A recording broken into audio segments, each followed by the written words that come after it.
موضوع الدرس في آداب المناجات مع النبي صلى الله عليه وسلم سورة المجادلة تفسير ابن كثير. الحمد لله رب العالمين والصلاة والسلام على أشرف الأنبياء وسيد المرسلين سيدنا محمد وعلى آله وأصحابه أجمعين. اللهم صل على سيدنا محمد وعلى آل سيدنا محمد كما صليت على إبراهيم وعلى آل إبراهيم في العالمين إنك حميد مجيد. أعوذ بالله من الشيطان الرجيم. بسم الله الرحمن الرحيم. يا أيها الذين آمنوا إذا ناجيتم الرسول فقدموا بين يدي نجواكم صدقة ذلك خير لكم وأطهر فإن لم تجدوا فإن الله غفور رحيم. أأشفقتم أن تقدموا بين يدي نجواكم صدقات فإذ لم تفعلوا وتاب الله عليكم فأقيموا الصلاة وآتوا الزكاة وأطيعوا الله ورسوله والله خبير بما تعملون.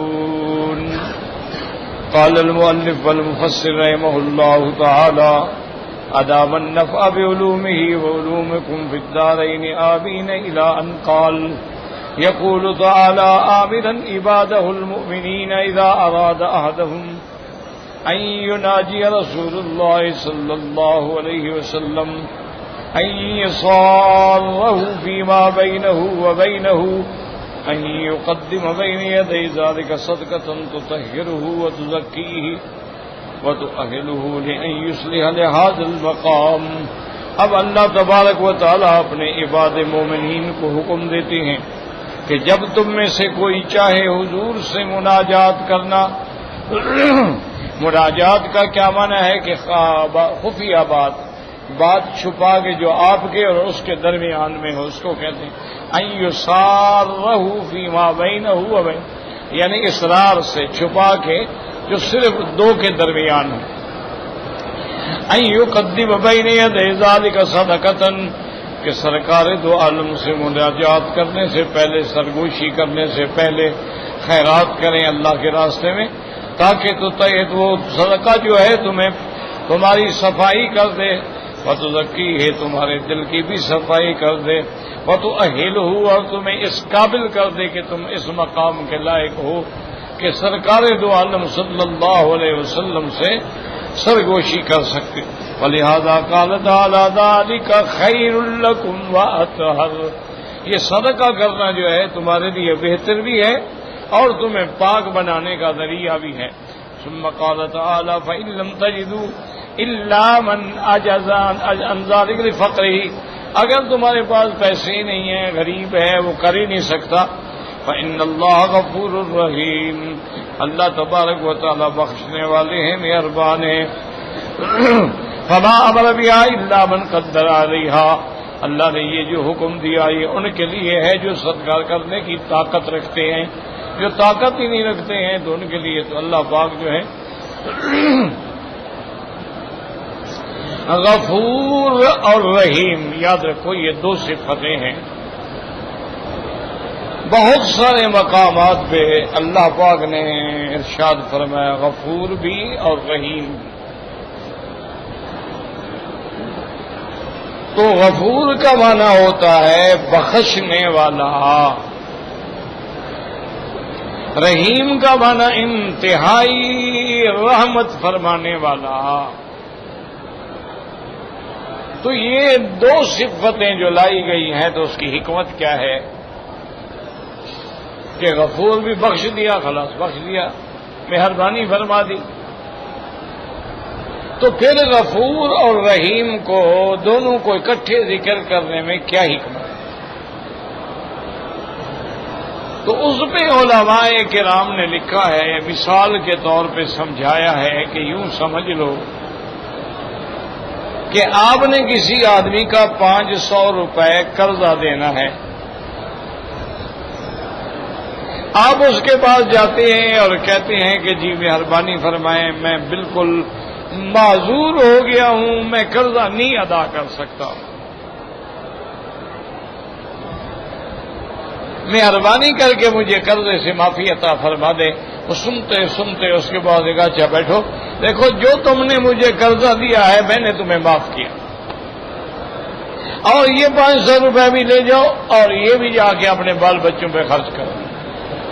تو پہلا قرضہ معاف کر دینا جو ہے وہ غفور کی صفت ہے، اور اس کے بعد بھی دے دینا جو ہے یہ رحمت کا کمال ہے کہ پہلا قرضہ بھی معاف کر دیں اور بھی لے لو۔ تو اللہ تبارک و تعالیٰ جو ہے وہ ہمارے گناہ بھی معاف کر دیتے ہیں، صرف یہ نہیں کہ گناہ معاف کر دیا اور رحمت بھی فرما دی کہ آئندہ کے لیے انسان کے لیے مشکلات جو ہیں وہ بھی آسان کر دیں۔ تو اس لیے اللہ نے فرمایا کہ ہم غفور بھی ہیں اور رحیم بھی ہیں۔ اب مفسر فرماتے ہیں کہ اگر یہ حکم ان کے لیے تھا جو طاقت رکھتے ہیں، اشفقتم من تقدموا بین یدی نجواکم صدقات ای اخفتم من استمرار هذا الحکم علیکم من وجوب الصدقۃ قبل مناجات الرسول۔ اللہ نے فرمایا کیا تم ڈر گئے کہ بھی اگر یہ حکم مستقل ہو گیا کہ ہر دفعہ جب بھی بات کرو پہلے صدقہ دو تو بڑا مشکل ہو جائے گا۔ فَإِذْ لَمْ تَفْعَلُوا وَتَابَ اللَّهُ عَلَيْكُمْ فَأَقِيمُوا الصَّلَاةَ وَآتُوا الزَّكَاةَ وَأَطِيعُوا اللَّهَ وَرَسُولَهُ وَاللَّهُ خَبِيرٌ بِمَا تَعْمَلُونَ فَنَسَخَ ذَلِكَ عَنْهُمْ وَقَدْ قِيلَ إِنَّهُ لَمْ يَعْمَلْ بِهَذِهِ الْآيَةِ قَبْلَ نَسْخِهَا سِوَى عَلِيِّ بْنِ أَبِي طَالِبٍ رَضِيَ اللَّهُ تَعَالَى عَنْهُ۔ اب مفسر رحمۃ اللہ علیہ فرماتی ہیں کہ اللہ تبارک و تعالیٰ نے اس حکم کو منسوخ فرما دیا کہ جب تم نہیں کر سکتے ہو تو اللہ نے تم پہ مہربانی کر دی۔ اچھا اب جو فرائض ہیں بس وہ قائم رکھو، اقیموا الصلاۃ وآتوا الزکاۃ وأطیعوا اللہ ورسولہ واللہ خبیر بما تعملون۔ فنسخ وجوب ذلک عنہم، یعنی یہ حکم جو ہے منسوخ ہو گیا۔ وقد قیل، اور مفسر فرماتا ہے یہ بھی کہا گیا ہے کہ اس آیت پہ کسی نے عمل نہیں کیا ما سوا حضرت علی رضی اللہ تعالیٰ عنہ کے، کہ بس ان کو موقع مل گیا، انہوں نے صدقہ کر دیا، بات بھی کر لی، اس کے بعد تو یہ حکم ہی ختم ہو گیا۔ تو ایک بات تو یاد رکھیں کہ ناسخ اور منسوخ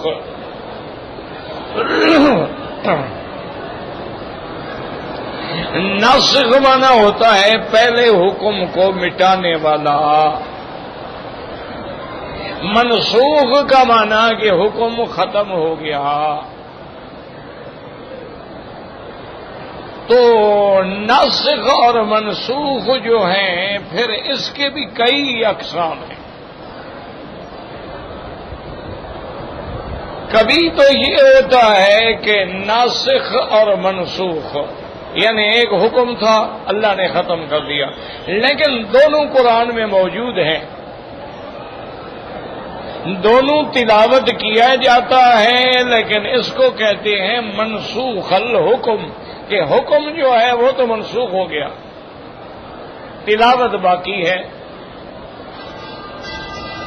اور کبھی منسوخ کا معنی یہ ہوتا ہے کہ منسوخ تلاوت و باقی الحکم، کہ پڑھنا جو ہے تلاوت منسوخ ہو گئی لیکن حکم باقی ہے۔ اور کبھی یہ ہوتا ہے کہ تلاوت بھی منسوخ ہو گئی اور حکم بھی منسوخ ہو گیا۔ یہ ناسخ، اور قرآن میں ہے باقاعدہ، اللہ نے ارشاد فرمایا ہے کہ ما ننسخ من آیت او ننسها۔ اب اس کی مثال سمجھ لیں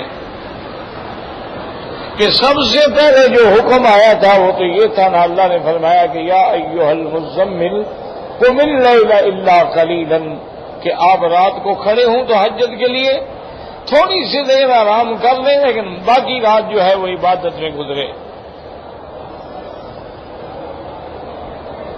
اس کے بعد تھوڑی رعایت آ گئی، نصفہ یا آدھی رات جو ہے آپ آرام کر لیں، او وانقص منہ قلیلا، یا اس سے کچھ تھوڑا، او زد علیہ یا زیادہ، کیا مانا؟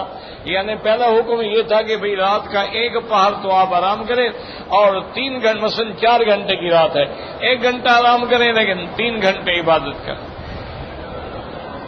اس کے بعد رعایت آ گئی کہ آپ ایسا کریں کہ آپ 2 گھنٹے آرام کریں اور 2 گھنٹے عبادت کریں۔ پھر اس میں آ گیا کہ اچھا آپ ایسا کریں کہ 3 گھنٹے آرام کریں، 1 گھنٹے عبادت کریں، اور آخر میں اللہ نے فرما دیا کہ فَقْرَؤُوا مَا تَيَسَّرَ مِنَ الْقُرْآنِ، اب جتنا تم سے ہو سکے پڑھ لیا کرو، گھنٹے کی بھی ضرورت نہیں ہے، 2 رکعت پڑھ لیا گویا تمہارا بھی تہجد میں شمار ہو جائے گا۔ تو اب وہ پہلا حکم جو ہے وہ ختم ہو گیا اور آخری حکم بچ گیا کہ فَقْرَؤُوا مَا تَيَسَّرَ مِنَ الْقُرْآنِ، اب اللہ جتنا توفیق دے بس اتنا پڑھ لو، اور کوئی مشکل مسئلہ نہیں ہے۔ یاد رکھو، عشاء کی نماز پڑھنے کے بعد سنت پڑھ لیا، وتر پڑھ لیا، اب جو بھی تم 2 رکعت 4 رکعت نفل پڑھو گے یہ تہجد ہے۔ یہ معنی نہیں ہوتا تہجد کا کہ آدمی پہلے سو جائے پھر نیند کھلے پھر تہجد پڑھے، یہ غلط بات ہے۔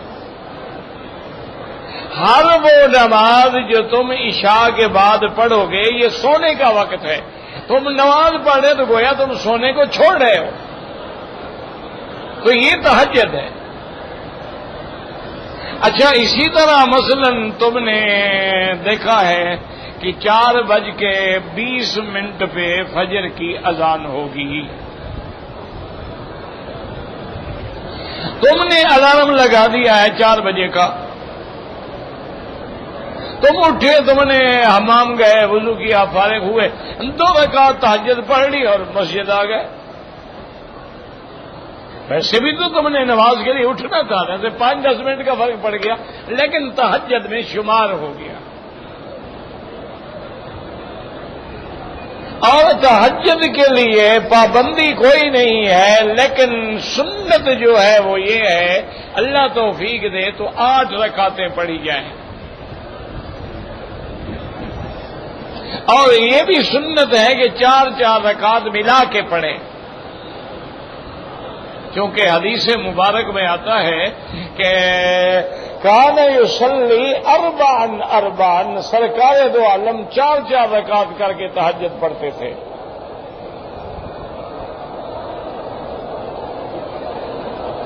اگر آپ نے عشاء کے بعد وتر نہیں پڑھے ہیں تو پھر آپ پہلے تہجد پڑھیں اور آخر میں وتر پڑھیں، اور اگر آپ پہلے وتر پڑھ چکے ہیں پھر کوئی پابندی نہیں۔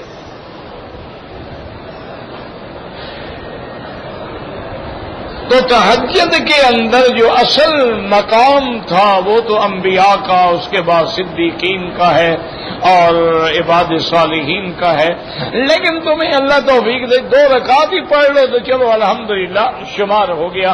الحاق الادنی بالاعلی، اب میں نے سمجھانا یہ تھا کہ پہلا حکم ختم ہو گیا لیکن دونوں قرآن پڑھنے میں موجود ہیں، یعنی باقی تلاوت ہے، یا ایھا المزمل قم اللیل الا قلیلا نصفہ وانقص منہ قلیلا او زد علیہ ورتل القرآن ترتیلا، آخر تک پڑھنا موجود ہے، تلاوت میں موجود ہے، لیکن حکم ختم ہے۔ اس کو کہتے ہیں منسوخ الحکم، لیکن باقی اب تلاوت ہے کہ تلاوت تو ہوگی لیکن وہ حکم ختم ہو گیا ہے۔ اور کبھی ایسا ہوتا ہے بالعکس کہ حکم تو موجود ہے لیکن آیت کی تلاوت ختم ہو گئی ہے، جیسے کہ شادی شدہ مرد اور شادی شدہ عورت اگر زنا کریں دونوں کے لیے حکم ہے رجم، کہ ان کو پتھر مار مار کے مار دیا جائے، تو اصل آیت تھی الشیخ والشیخۃ اذا زنیا فرجموہما البتۃ نکالا من اللہ، کہ اگر شادی شدہ مرد یا عورت زنا کرے ان کو رجم کرو۔ اب رجم کا حکم تو موجود ہے لیکن تلاوت منسوخ ہے۔ حضور پاک نے اپنی زندگی میں رجم کا حکم دیا، خلفائے راشدین نے رجم کا حکم دیا، تو رجم کا حکم تو موجود ہے لیکن وہ آیت جو ہے وہ تلاوت میں منسوخ ہے. تو یہ دو قسمیں ہو گئی. اچھا، کبھی کبھی یہ بھی ہوتا ہے کہ ناسخ موجود ہے، منسوخ موجود ہی نہیں ہے.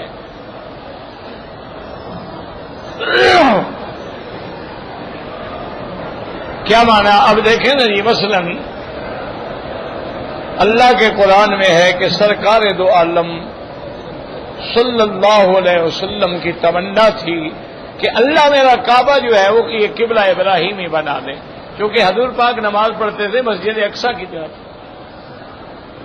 آپ مکے میں جب تک رہے ہیں آپ نے نماز ہمیشہ مسجد اقصی کی طرف پڑھی ہے. صرف حضور یہ فرماتے تھے چونکہ اس کعبے سے محبت تھی، بنا ابراہیم تھا اور آپ ملت ابراہیم پہ تھے اور آپ اولاد ابراہیم میں تھے، تو حضور حجر اسود اور رکن یمانی کے درمیان میں کھڑے ہوتے تھے کہ بھئی رخ تو بیت المقدس کی طرف ہو لیکن یہ کعبہ بھی درمیان میں تو آ جائے کم از کم. اسی لیے حضور صلی اللہ علیہ وسلم زیادہ تر اسی طرف کھڑے ہوتے تھے، حجر اسود اور رکن یمانی کے درمیان میں، کہ تاکہ جب ہم نماز پڑھیں کم از کم یہ کعبہ اندر تو آ جائے نا، آگے تو آ جائے. اب جب حضور پاک نے رحمت دو عالم نے صلی اللہ علیہ وسلم نے ہجرت فرمائی، مدینہ شریف تشریف لے گئے، تو اب تو کعبے کا نظام الٹ ہو گیا. اب جب آپ مسجد اقصی کی طرف نماز پڑھتے تو کعبے شریف کی طرف تو پشت ہوتی تھی. اب حضور کی تمنا بڑھ گئی اور آپ نے دل کے اندر سوچنا شروع کر دیا اور اللہ تبارک و تعالیٰ کے آگے یعنی خفیہ قلبی معاملے کے مطابق درخواست رکھی، زبان سے نہیں کہا. یہ ادب ہے، یہ اللہ کی عظمت و جلال ہے کہ اللہ کا نبی ایک بات چاہتے تو ہیں لیکن ڈرتے ہیں کہیں اللہ ناراض نہ ہو جائے کہ میرے نبی تم کعبہ بھی بدلنا چاہتے ہو. اس لیے حضور نے مانگا نہیں ہے.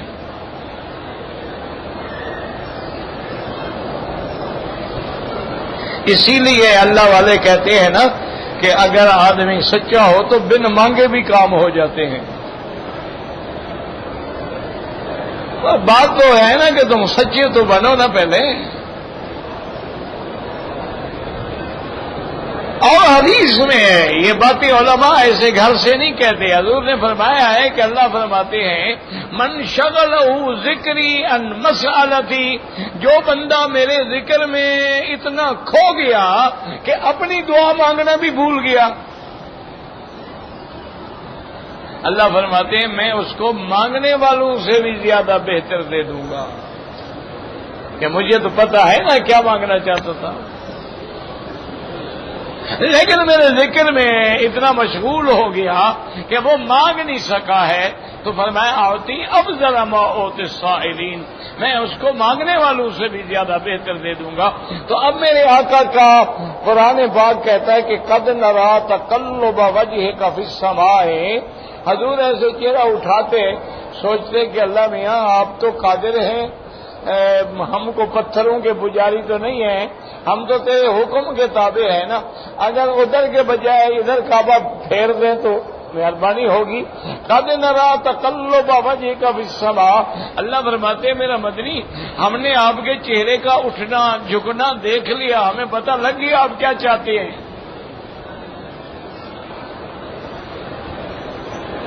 فَلَنُوَلِّيَنَّكَ قِبْلَةً تَرْضَاهَا، ہم آپ کو اسی قبلے کی طرف پھیر رہے ہیں جو قبلہ تیرا محبوب ہے، تیرا پسندیدہ ہے. فَوَلِّ وَجْهَكَ شَطْرَ الْمَسْجِدِ الْحَرَامِ، آج کے بعد آپ اپنا رخ جو ہے مسجد الحرام کی طرف کریں.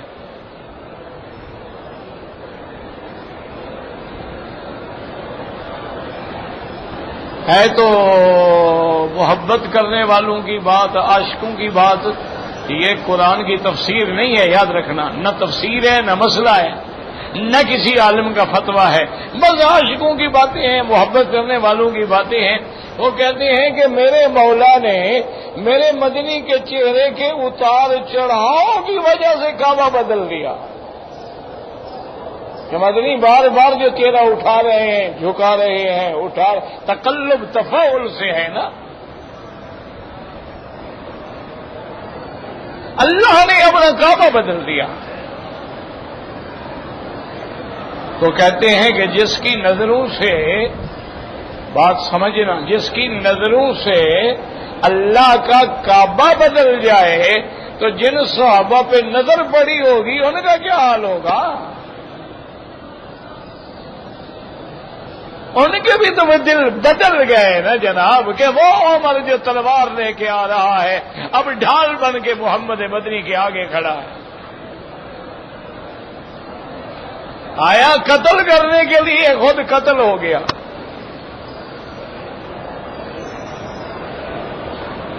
آیا ہے مقابلے کے لیے، اب کہتا ہے کہ السنا یا رسول اللہ علی الحق، محمد مصطفیٰ کیا ہم حق پر نہیں ہیں؟ اب نے فرمایا ہے.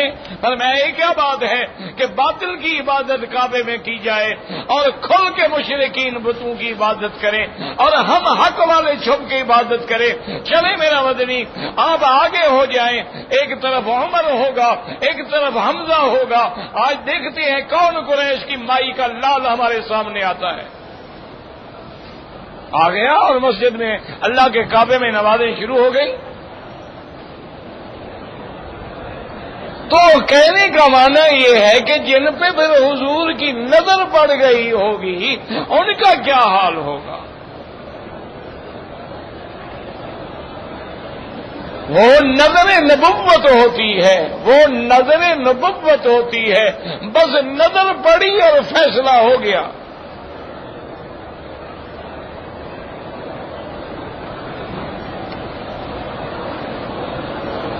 اللہ اکبر. کہاں حضرت عمر ہے دیکھ لیں اور کہاں بلال ہے. نظر ہے نا جی، نظر پڑ گئی نا کہ بلال الحبش، صہیب الروم. علامہ اقبال ہے نا، عجیب آدمی تھا نا، وہ بھی تو وقت کا ملنگ تھا، کلندر تھا نا. یہ کلندر وہ پیروں شیروں والا نہیں، مانا یہ ہے کہ کھلا ڈلا آدمی تھا. یہ جو لوگوں نے بنا رکھا ہے نا 1.5 کلندر ہوتا ہے، پتہ نہیں آدھی عورت ہوگی باقی مرد ہوگا. یہ کلندر مندر تمہارے جو ہے نا یہ جھوٹے چھنتر منتر ہیں، ان میں کوئی حقیقت نہیں ہے. وہ کلندر کہہ دیا جاتا ہے کہ یعنی آزاد خیال آدمی تھا جو منہ میں آتا تھا کہہ دیتا تھا.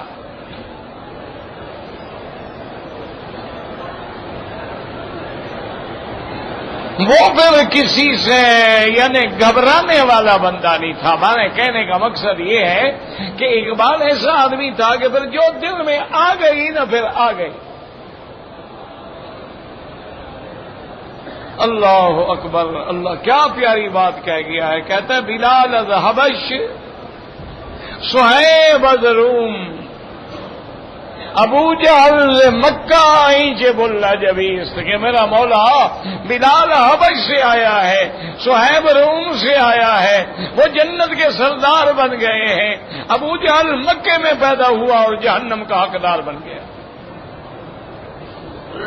تیری مرضی ہے، جو چاہو کر دو.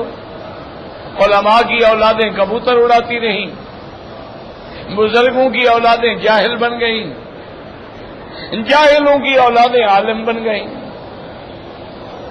اولیاء اللہ جو بزرگ گزرے تھے بعد میں آنے والوں نے ان کی عبادات کو، ان کے مشن کو بھی تباہ و برباد کر ڈالا، اور ان کے مریدوں میں بعض جاہل جو تھے وہ ترقی کر کے مقام ولایت پہ پہنچ گئے. یہ تو بس نظر کرم ہے. اور پھر جہاں نبوت کی نظر پڑے. اللہ اکبر اللہ اکبر اللہ اکبر اللہ اکبر. تو اللہ نے کعبہ بدل دیا. اب کیا حکم ہے؟ فَوَلِّ وَجْهَكَ شَطْرَ الْمَسْجِدِ الْحَرَامِ.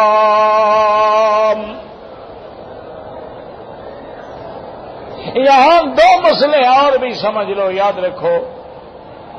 ایک تو جو مشہور ہے نا جی قبلہ اول قبلہ اول قبلہ اول مسجد اقصی ہے، یہ بات غلط ہے۔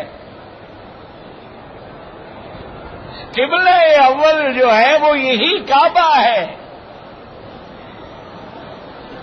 اس کو اول اس لیے کہتے ہیں کہ اس کی طرف حضور پاک نے نماز پڑھنے سے پہلے ادھر پڑھی ہے، اس لیے کہہ دیتے ہیں مسجد اقصی کو قبلہ اول، ورنہ اصل قبلہ یہ ہے، تمام انبیاء نے اس کی طرف نماز پڑھی ہے۔ اسی لیے قرآن کہتا ہے فَلَنُوَلِّيَنَّكَ قِبْلَةً، ہم تمہیں قبلے کی طرف پھیرے۔ اگر یہ قبلہ نہیں تھا قرآن قبلہ کیوں کہتا؟ تو مانا حضور کے پھرنے سے پہلے بھی یہ قبلہ تھا۔ اور دوسرا معنی یہ سمجھ لیں، اللہ نے کتنی مہربانی کی، فرمایا فَوَلِّ وَجْهَكَ، میرا مدنی اپنا رخ جو ہے مسجد الحرام کی طرف اب پھیر لیں۔ اللہ نے یہ نہیں کہا فَوَلِّ وَجْهَكَ الْكَعْبَةَ الْقِبْلَةَ، نہ، فَوَلِّ وَجْهَكَ شَطْرَ المسجد الحرام۔ کتنا بڑا احسان کر دیا کہ مسجد الحرام تو سارا مکہ مسجد الحرام ہے، یہ مسجد الحرام یہ عمارت نہیں ہے، پورا مکہ مسجد الحرام ہے، اور وہاں مسجد عائشہ حد ہے، اور ادھر عرفات حد ہے، اور ادھر جناب لیس کے راستے میں حد ہے، اور ادھر جناب حدیبیہ حد ہے، یہ سارا مسجد الحرام ہے۔ اللہ نے اپنے بندوں پہ حضور کی امت پہ رحمت کر دی کہ کہیں سے کھڑے ہو کے بس مکے کی طرف منہ کر لو، بس نماز ہو جائے گی، ضروری نہیں کہ تمہارا منہ کعبے میں ہو۔ اگر فرما دیتے شطر الکعبہ تھے تو کسی کی نماز نہ ہوتی۔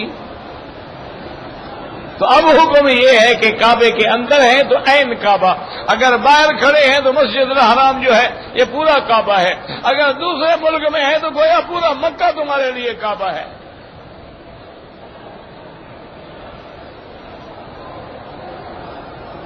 اب جو بات اصل میں نے سمجھانی تھی اور عرض کرنی تھی وہ یہ تھی کہ بھئی یہ ناسخ حکم تو آ گیا کہ اب میرا مدنی اپنا رخ کدھر پھیر لیں، مسجد الحرام، لیکن پہلا حکم کہا ہے جس کو ختم کیا گیا؟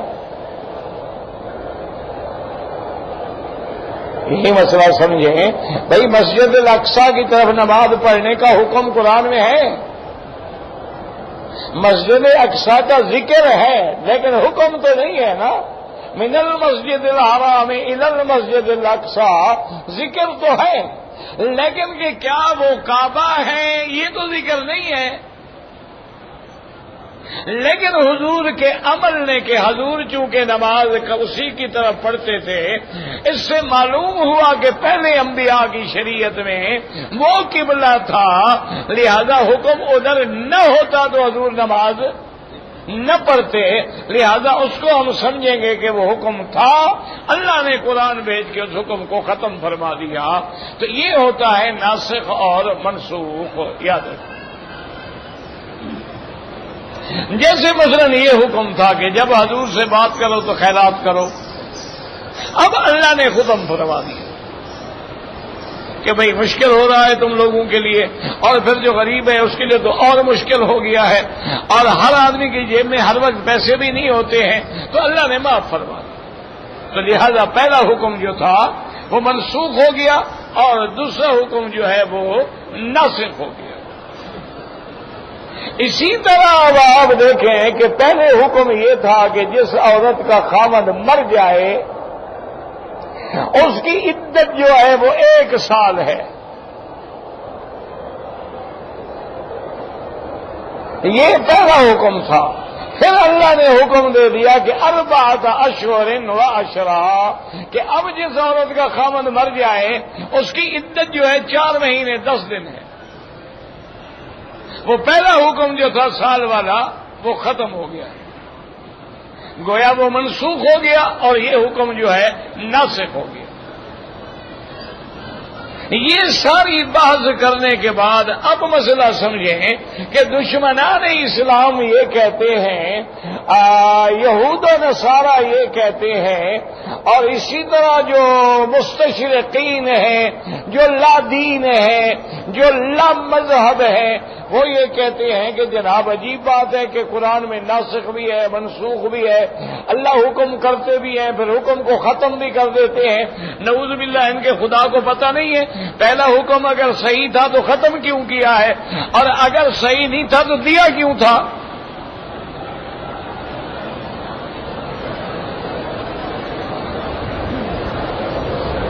مستشرقین کا اور لا مذہب لوگوں کا یہ بہت بڑا اعتراض ہے اسلام کے خلاف۔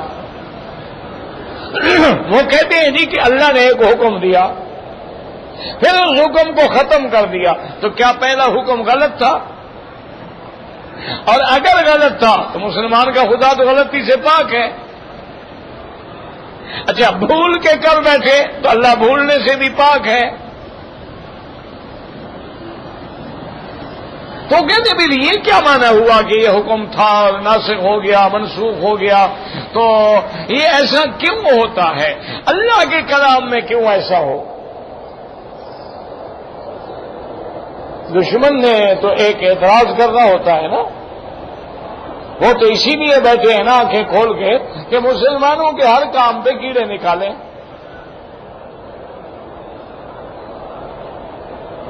تو بات سمجھو، یہ اعتراض بھی ان کا جہالت ہے۔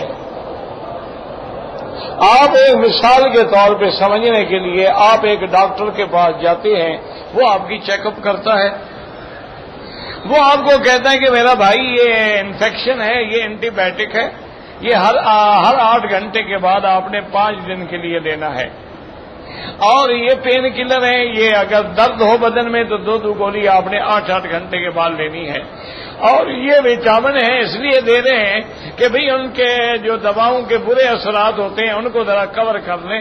اب 5 دن کے بعد آپ نے میرے پاس آنا ہے۔ آپ 5 دن کے بعد گئے، ڈاکٹر نے پھر ملاحظہ کیا اور دیکھا آپ ایسا کریں کہ اب آپ جو ہے نا وہ دوائیں ساری بند کر دیں، اب میں آپ کو یہ دوائی لکھ رہا ہوں، یہ آپ دن میں بس 1 گولی کھا لیا کریں۔ کہتا ٹھیک ہے۔ تو اب ڈاکٹر نے جو پہلا نسخہ لکھا تھا وہ غلط تھا یا دوسرا غلط ہے؟ تو معلوم کیا ہوا کہ نسخہ پہلا بھی ٹھیک تھا اور دوسرا بھی ٹھیک ہے کہ اس وقت مریض کی طبیعت کو اس چیز کی ضرورت تھی تو ڈاکٹر نے وہ لکھا۔ اب جب مریض سنبھلنے لگ گیا تو ڈاکٹر نے اس کا بدل دیا۔ اللہ نے بھی جو حکم دیا ہے وہ جانتے ہیں میرے بندے اس کے متحمل ہو سکتے ہیں، وہ حکم دیا۔ جب بندے الحمدللہ اس کے عادی ہو گئے، اب اللہ نے رعایت فرما دی، تو اس میں نعوذ باللہ کیا ہے کہ اللہ بھول گیا یا اللہ نے کیوں منسوخ کیا؟ اس کی حکمت ہے۔ اب اس کی ایک اور حکمت سمجھ رہے کہ اگر ہم ساری زندگی اسی قبلے کی طرف نماز پڑھتے رہتے اور مسجد اقصی کی طرف نماز نہ پڑھتے، پھر ہندو کہتا نا کہ بھئی اگر ہم پتھروں کے پجاری ہیں تم بھی تو پتھر کو پوجا کرتے ہو، تم بھی جا کے وہاں سجدے کرتے ہو، رکوع کرتے ہو، طواف کرتے ہو، ہم بھی اگر پتھر کے باہر اور اپنے دیوی دیوتاؤں کے باہر پھرتے ہیں اور بنتی کرتے ہیں اور بھجن گاتے ہیں تو کیا ہو گیا؟ تم بھی تو وہاں لبیک لبیک کے شور کرتے رہتے ہو، تم بھی تو وہاں پتھروں کو سجدے کر رہے ہو، تم بھی جا کے حجر اسود کو چومتے ہو۔ اگر ہم نے چوم لیا تو کیا ہے؟ تو اللہ کی اس میں حکمت تھی کہ پہلے قبلہ ادھر کر دیا، پھر قبلہ ادھر کر دیا، اور اس کے بعد فرما دیا للہ المشرق والمغرب، اور اس کے بعد فرما دیا کہ یاد رکھو کہ تمہارا یہ مشرق یا مغرب کی طرف رخ کرنا جو ہے یہ بات نہیں ہے، اصل بات یہ ہے کہ میرے حکم کی تعمیل ہو۔ میں نے کہا ادھر کرو، مسلمان نے ادھر کیا، میں نے کہا چھوڑ دو، مسلمان نے ادھر کیا۔ معلوم ہوا کہ ہم پتھر کے پجاری نہیں، اللہ کے حکم کے تابع ہیں۔ تو اس کے اندر حکمت تھی اللہ کی۔ اچھا جی، حجر اسود کو ہم نے بوسہ دیا ہے، لیکن رکن یمانی بھی تو کعبہ ہے، رکن عراقی بھی تو کعبہ ہے، رکن شامی بھی تو کعبہ ہے، دروازہ بھی تو کعبہ ہے، ملتزم بھی تو کعبہ ہے، مقام حتیم بھی تو کعبہ ہے، تحت المیزاب بھی تو کعبہ ہے، وہاں ہم نے بوسہ نہیں دیا تو ثابت ہو گیا ہم پتھر کو بوسہ نہیں دیتے۔ جہاں محمد مدنی نے بوسہ دیا ہے ہم وہاں بوسہ دیتے ہیں، اور جہاں نہیں دیا ہے ہم وہاں نہیں دیتے۔ اسی لیے اقبال نے بھی کہہ دیا تھا کہ تیرے بوسے کو ہم دیتے ہیں بوسہ حجر اسود پر. انہوں نے کہا تھا میرے مدنی محبوب تیرے بوسے کو ہم دیتے ہیں بوسہ حجر اسود پر، وگرنہ ہم مسلمانوں کا کیا رکھا ہے پتھر میں. اور دوسرا یہ بھی بتلا دیا حضور پاک نے کہ یہ حجر اسود جو ہے یہ دنیا کا پتھر ہی نہیں ہے، یہ جنت کا پتھر ہے. اگر ہندوؤں کے پاس بھی کوئی جنت کا پتھر ہے تو بتلا دے، ہم مان لیں گے. یہ تو اس دنیا کا پتھر ہی نہیں ہے، یہ تو ہے ہی جنت کا پتھر. اگر ہر پتھر کو بوسہ دینا ہوتا تو پھر ہم حضور کی قبر مبارک پہ بوسہ نہ دیتے. چلو ہمیں تو نہیں مل سکتا، صحابہ دیتے. اب تو جالیاں ہیں نا، جالیاں مبارک ہے اور بالکل محفوظ ہے، کیونکہ نور الدین زنگی کے زمانے میں دشمنوں نے جو حملہ کیا تھا اس کے بعد اس نے باقاعدہ وہ مختلف دھاتوں سے دیواریں بند کر دی اور جالیاں لگا دی ہیں. لیکن صحابہ کے وقت میں تو خود بی بی عائشہ کا حجرہ کھلا تھا. تو اس لیے یاد رکھیں کہ یہ مسئلہ ہے ناسخ اور منسوخ کا. واللہ اعلم.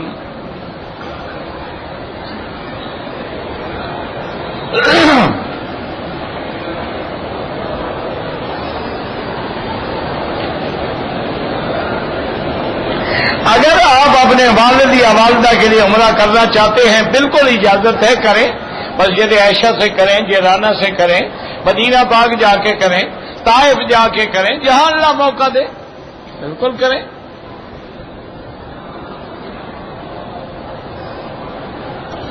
جس بندے کے ذمے نمازیں قضا ہیں پہلے توبہ کرو اور اس کے بعد قضا پڑھتے رہو. نفل چھوڑ دو، اس کے بجائے قضا نمازیں پڑھو.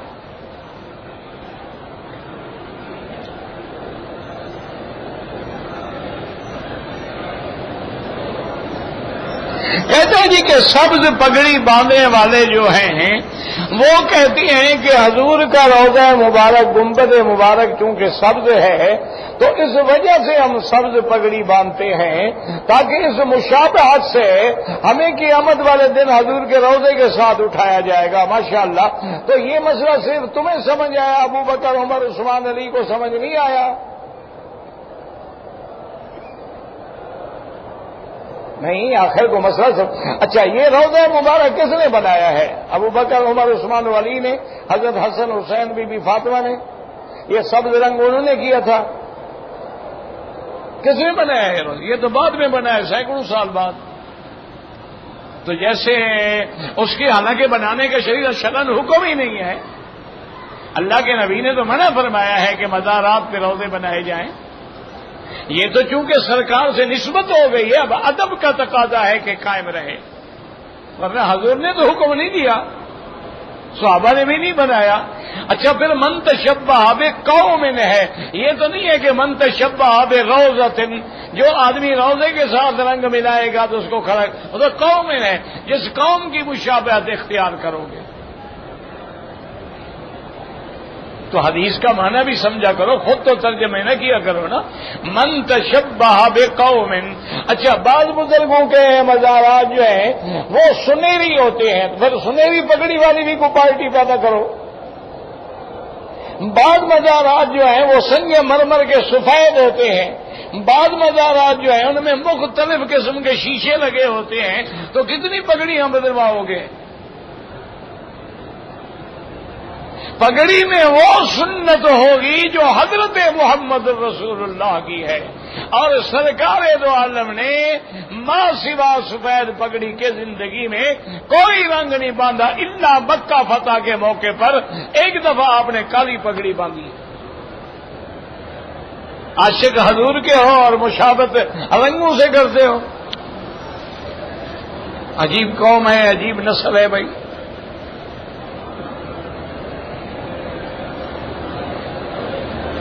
کہتے ہیں جی کہ تبلیغی جماعت والے جو ہیں وہ بھی 6 روزہ لگاتے ہیں، 10 روزہ لگاتے ہیں، اگر ہم چیلم مناتے ہیں تو کیا حرج ہے؟ وہ 6 روزہ 10 روزہ اس لیے منگاتے ہیں کہ ایک تو 3 چیزیں، 3 روزے کا ذکر، 3 یعنی جب بھی حضور نے کوئی کام کیا 3 دفعہ کیا، جب بھی دین سکھایا 3 دفعہ سکھایا، جب بھی دعا مانگی 3 دفعہ مانگی۔ اس کی تشبہ کے اندر اللہ نے کعبے کا طواف بھی 7 دفعہ رکھا، سعی مروہ بھی 7 دفعہ رکھی، سجدہ بھی 7 اعضاء پہ رکھا۔ اللہ نے موسیٰ علیہ السلام کو بھی 40 راتیں بٹھایا، تو اس سے علماء لیتے ہیں وہ تو دین کی تبلیغ ہو رہی ہے، چاول تو نہیں کھائے جا رہے ہیں کہ تم چیلم مناؤ اور 7 جمعراتیں مناؤ، وہ تبلیغ کرے تم چیلم مناؤ، وہ دین سکھائے تم چاول پکاؤ۔ ماشاءاللہ بڑی اچھی تشبیہ ہے بھئی آپ کی۔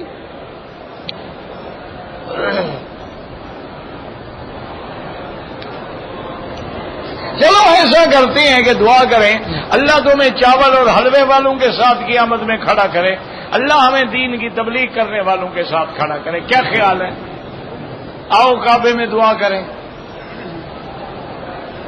کہ تمہیں چہلم والوں کے ساتھ۔ یہ تو وہی حال ہے نا جی کہ وہ انگریز آ رہا تھا، وہ ان کا وائسرائے جو تھا وہ آیا اتفاق سے، پہلی دفعہ تبدیل ہو کے گورنر بن کے جب لاہور آیا، 10 محرم کا دن تھا، اور آگے جناب وہ ماتم ہو رہا تھا، اور کالے کپڑے اور چھوے مار رہے ہیں، چاقو مار رہے ہیں، اور اس نے جب دیکھا تو اپنے اے ڈی سی سے کہا کہ بھئی یہ کیا ہے، میرے آنے کو یہ پسند نہیں کر رہے مجھے، یعنی کہتے ہیں میں واپس چلا جاتا ہوں، یار ایک اپنے آپ کو تو نہ مارے۔ اس نے کہا نہیں جناب آپ کا سوگ نہیں منا رہے، ان کا بہت بڑا ہیرو گزرے ہیں حضرت حسین، ان کی یوم شہادت پہ یہ غم کر رہے ہیں۔ انہوں نے کہا اچھا ان کو کیا ہوا؟ انہوں نے کہا جو شہید ہو گئے تھے۔ انہوں نے کہا کب شہید ہوئے؟ انہوں نے کہا جو تو 1200 سال گزرے۔ انہوں نے کہا لاہور والوں کو آج پتہ لگا۔ انہوں نے کہا جو قوم 1200 سال کے ہیرو کو روتی ہو وہ ترقی کبھی نہیں کر سکتی، اور جس قوم کا گزارا ہی کل شریف اور جمعراتیں شریف اور چہلم شریف، رجبی شریف، 12ویں شریف، 13ویں شریف، 11ویں شریف، یہ دین ہے یار، خدا کا نام مانو۔ یہی لے کے حضور آئے تھے سکھانے کے لیے۔ وہ مکے والوں کو کہہ دیتے کہ بھئی ہم 11ویں کا دودھ پیا کریں، وہ کہتے 1,00,000 دفعہ پیو، ہمیں کیا تکلیف ہے بھائی۔ مکے والوں سے کہہ دیتے کہ بابا ہم 30ویں دن کل بنائیں گے، 7 جمعراتیں کریں گے، 40واں کہیں گے جی 1,00,000 دفعہ کریں، ہمیں کیا تکلیف ہے۔ تکلیف تو تب ہوگی کہ جب لا الہ الا اللہ کی ضرب لگے گی، جب شرک ٹوٹے گا، جب بدعات ختم ہوں گی، جب اللہ کا نبی کہہ دے گا من احدث فی امرنا ھذا ما لیس منہ، جو بندہ ایسا کام نکالے جو میرے قرآن و حدیث میری سنت میں نہیں ہے، فہو مردود، وہ اس پر رد ہے، اس کے منہ پہ مارا جائے گا۔ تم اپنے مسئلے اسی طرح ثابت کرتے ہو۔ ہم نے تبلیغی جماعت کا کلمہ پڑھا ہوا ہے، قرآن سنت سے ثابت کرو کہ جناب یہ حدیث شریف ہے، فلاں صحابی نے 30ویں دن کل خانی کی، 7 جمعراتیں کی، 40واں کیا، یہ جناب دیکھو حدیث ہے، قرآن ہے، نہیں ہے، صحابی کا عمل بھی دکھا دو۔ اچھا چلو میں تمہارے ساتھ رعایت کرتا ہوں، پیران پیر عبد القادر جیلانی کا لکھا ہوا دکھا دو، میں مان لوں گا۔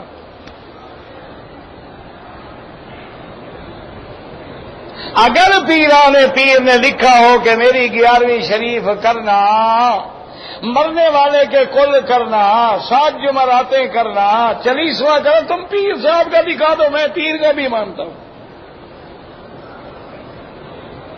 اور نہ دکھا سکو تو توبہ کرو، قیامت والے دن ہر گناہ گار کی حضور شفاعت کریں گے، بدعت والوں کی شفاعت ہی نہیں کریں گے۔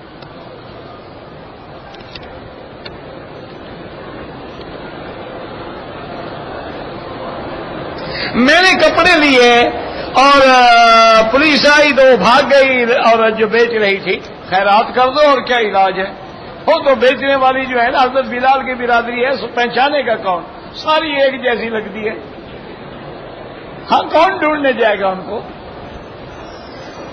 اچھا خدا کی شان ہے، نام بھی سب کے ایسے ہوتے ہیں، آدم ہوا، آدم ہوا، بس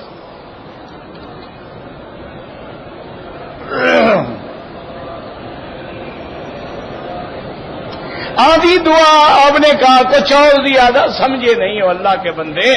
ایک صحابی نے حضور پاک سے عرض کیا یا رسول اللہ مثلاً میں 4 گھنٹے ذکر اذکار وظائف اوراد پڑھتا ہوں، 1 گھنٹہ درود شریف پڑھتا ہوں۔ حضور نے فرمایا زد، میرے درود کو اور بڑھاؤ۔ اس نے کہا اچھا حضور اب میں ایسا کروں گا کہ 2 گھنٹے درود پڑھوں گا، 2 گھنٹے میں باقی سارے، اور آپ نے فرمایا زد اور بڑھاؤ۔ اس نے کہا حضور اچھا 3 گھنٹے درود شریف پڑھوں گا، 1 گھنٹہ باقی، اور آپ نے فرمایا زد اور بڑھاؤ۔ اس نے کہا اصل پر صرف درود شریف ہی پڑھتا رہوں گا۔ آپ نے فرمایا اذن یکفی ہمک و غمک، اگر تم صرف درود پڑھتے رہو گے اللہ تیرے ہر ہم غم کو مٹا دیں گے۔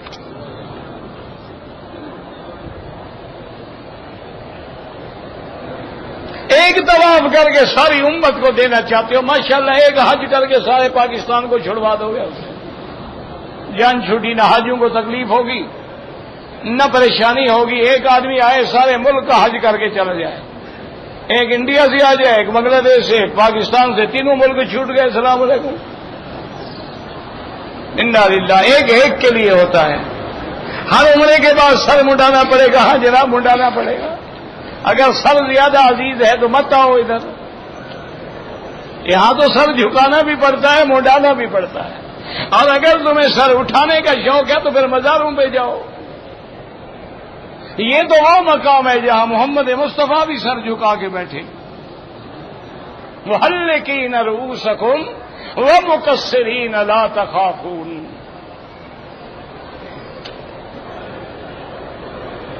ستیلی ماں اپنے بیٹوں کا بوسہ لے سکتی ہے، بابا لے سکتی ہے، لیکن یہ فتن کا زمانہ ہے اور اس زمانے میں بالکل نہیں لینا چاہیے۔ آج کل تو اللہ معاف کرے جو کچھ ہو رہا ہے آپ کو پتا ہے۔ یہ بوسے دینے کا آخر چکر کیا ہے آپ کو کہ بہن بوسے کو کوئی بوسہ نہیں لے سکتا، صرف میاں اپنی بیوی کا لے سکتا ہے۔ یہ بوسے کے چکر میں پڑے ہوئے ہیں بس۔ لوگ اپنی ماں باپ کے پاؤں کو بوسہ، بالکل غلط ہے، حرام ہے۔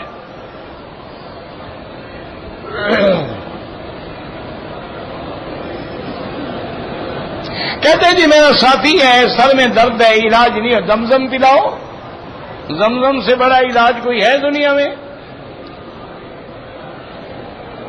جمعہ کی نماز 2 رکعت فرض ہے، 4 رکعت سنت، اور کیسے نیت کی جاتی ہے؟ داڑھی میں رنگ لگائیں، کالا نہ لگاؤ، باقی تمہاری مرضی جو لگا لو۔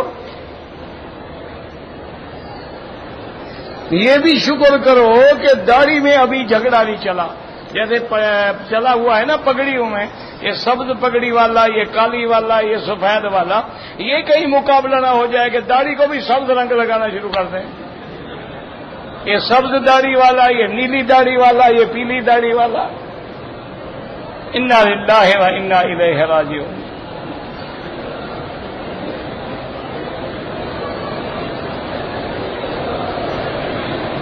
ایک آپ کا شاگرد ہے، وہ کھجور داڑھی والوں کو دیتا ہے، بغیر داڑھی والوں سے جھگڑا کرتا ہے، تو کیا نہ کرے؟ بغیر داڑھی والوں کو کہے کہ داڑھی منڈاؤ، داڑھی منڈاؤ، شابت ہمت کرو، جھگڑا تو کرے گا نا، منکر کو روکے گا۔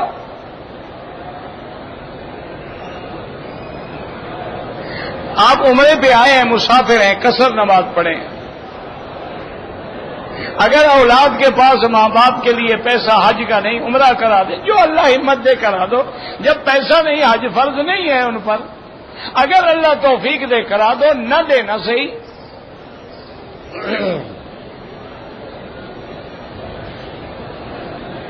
اگر ہم مدینہ منورہ میں جائیں، صلاۃ و سلام پڑھیں اور کوئی کہے، ان کا بھی سلام کہیں۔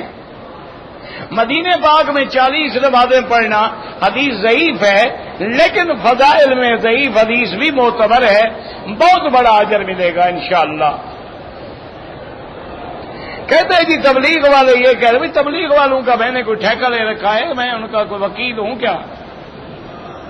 وہ سارے زندہ ہیں، ان سے بھی جا کے پوچھ لیا کرو، سارے مسائل میں نے جواب دینے ہیں۔ اور تمہیں تکلیف کیا ہے دین والوں سے؟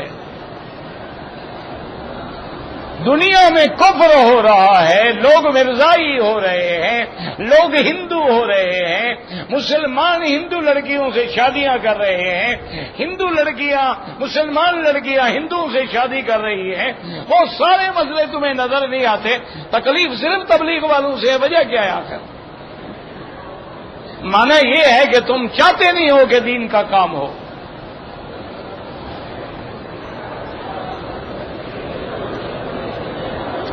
میں گناہگار ہوں، شرک نہیں کرتا، جنت میں جاؤں گا، بالکل جائیں گے۔ جنت ہے کس کے لیے؟ نہیں، جنت یہودیوں کے لیے تو ہے نہیں، کافروں کے لیے ہے نہیں، ہے مسلمانوں کے لیے۔ اگر گناہگاروں کو ہم علیحدہ کر دیں تو باقی کتنے بچیں گے؟ ہر گناہگار جنت میں جائے گا، اللہ معاف فرمائیں گے انشاءاللہ۔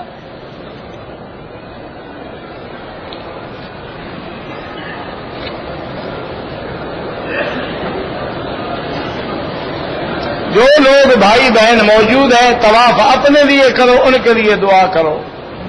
کہتے کہ جی وہ لوگ تقلید نہیں کرتے ہیں، ائمہ کو نہیں مانتے ہیں، ان کو کیسے سمجھائیں؟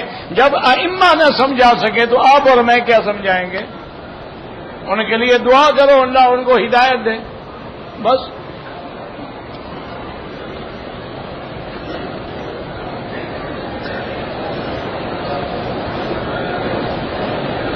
ایک بھائی کا بیٹا ہے، دوسرا بھائی اس سے بیٹا لے لیتا ہے، یہ جھوٹی غلط باتیں ہیں۔ بیٹا جس کا ہے اسی کا رہے گا۔ اللہ ہر بیمار پہ رحمت فرما، شفا عطا فرما۔ اصحاب کا نجوم کا لکھنے نہیں آتا تو ہم کیا کریں؟ یہ حدیث ضعیف ہے۔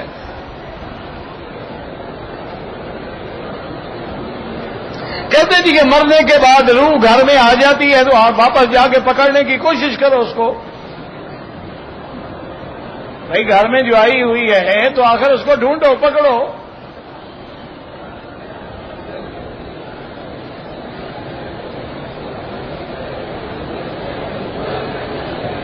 خواب میں کوئی دیکھے الگ بات ہے، کہ رقیہ شرعیہ پر جو ہے پابندی، یہاں بھی پابندی نہیں ہے۔ رقیہ شرعیہ حدیث سے ثابت ہے، پابندی کا کیا مطلب؟ وہ جنتر منتر جو ہے ان پہ پابندی ہے۔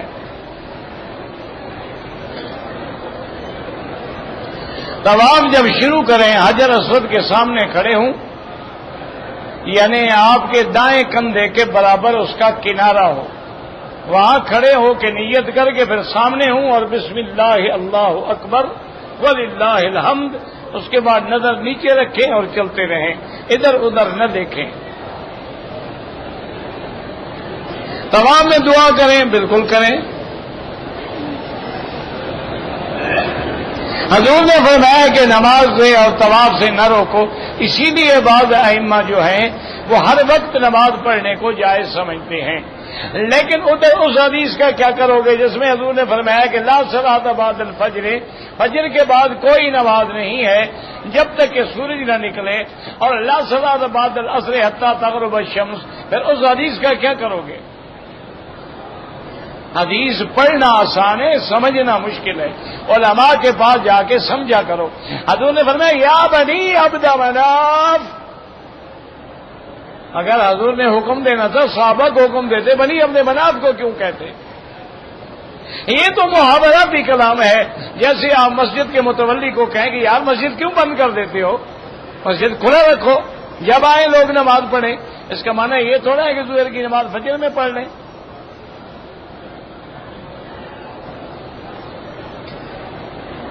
طواف کے دوران نظر نیچے رکھیں۔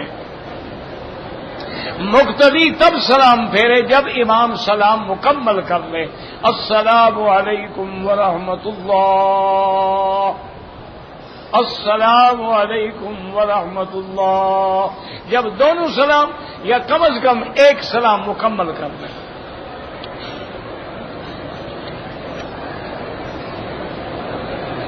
قرآن میں حکم ہے پردے کا، فاسألوہن من وراء حجاب، حدیث مبارک تو بعد میں آئے گی نا، اللہ نے حکم دیا ہے نا فاسألوہن، اگر کچھ مانگنا ہے پردے کے پیچھے کھڑے ہو کے مانگو۔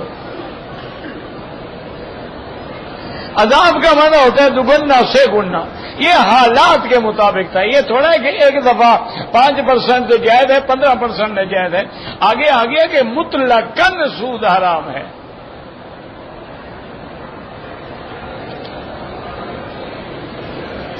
بد نظری سے بچنے کا طریقہ یہ ہے نظر نیچے رکھو اور اللہ والوں کی صحبت اختیار کرو.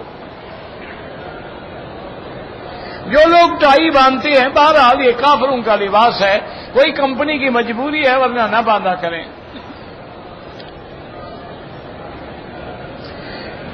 دو عمرے مل کے حج نہیں بنتے. یہ آتا ہے کہ رمضان المبارک کا جو عمرہ ہے حضور نے فرمایا اس کا ثواب ایسے ہے جیسے میرے ساتھ حج کیا ہو.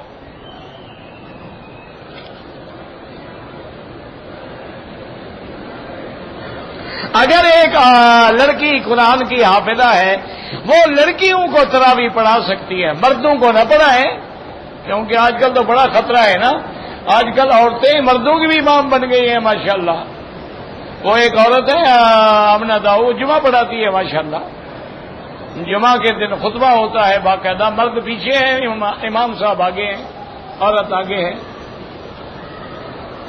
سب کفر کی سازشیں ہیں. دعا کرو اللہ مسلمانوں کو فتنوں سے محفوظ رکھے. وہ ہمیں ہلاتے رہتے ہیں, کبھی یہ فتنہ ڈال دیا کبھی یہ فتنہ ڈال دیا, کہ دیکھ لیں ان کے اندر اسلام باقی ہے یا خلاص ختم ہو چکا ہے. جوتے پہن کے نماز ہو سکتی ہے, بالکل ہو سکتی ہے, اگر جوتے پاک ہیں ہو سکتی ہے.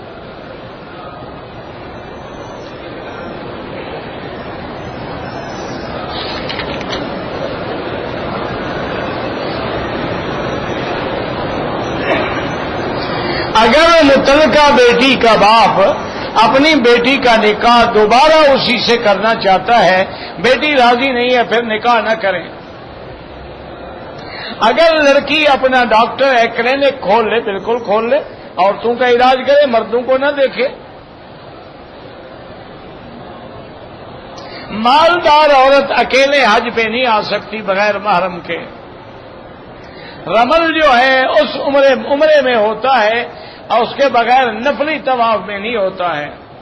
سنی لڑکی شادی شیعہ سے ناجائز ہے. اسلام ایک ہاتھ سے بھی جائز ہے, دو سے بھی جائز ہے. منت باندھنا جائز ہے, اگر اللہ کے لیے ہے تو جائز ہے.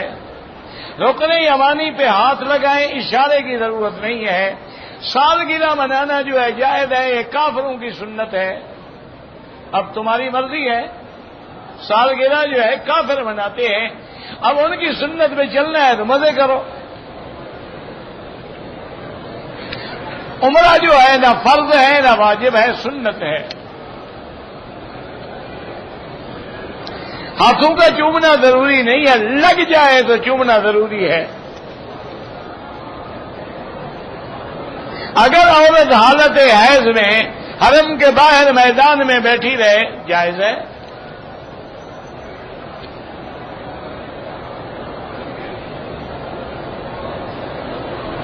اگر ہم عمرہ کرنا چاہیں لاکھ دفعہ کریں, نہ کریں, نفلی عبادت ہے. کرنا چاہتے ہو روز عمرہ کرو.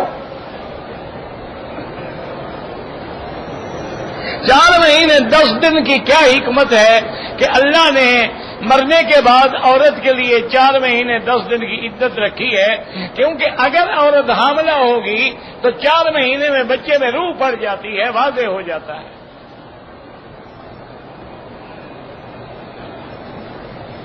ایک آدمی نے ایک مجلس میں اپنی بیوی کو 3 طلاقیں دی ہیں. حنفی مسلک میں تو 3 ہوتی ہیں, اور اگر کہیں آپ کو رعایت ملتی ہے تو آپ جانیں. حنفی مسلک میں کوئی رعایت نہیں, وہ کہتے ہیں 3 ہوتی ہیں, ایک ہوتا ہے. ویسے بھی اچھا ایسا کرو, ایک آدمی تمہیں 3 تھپڑ مارے, ایک گنو گے کیا؟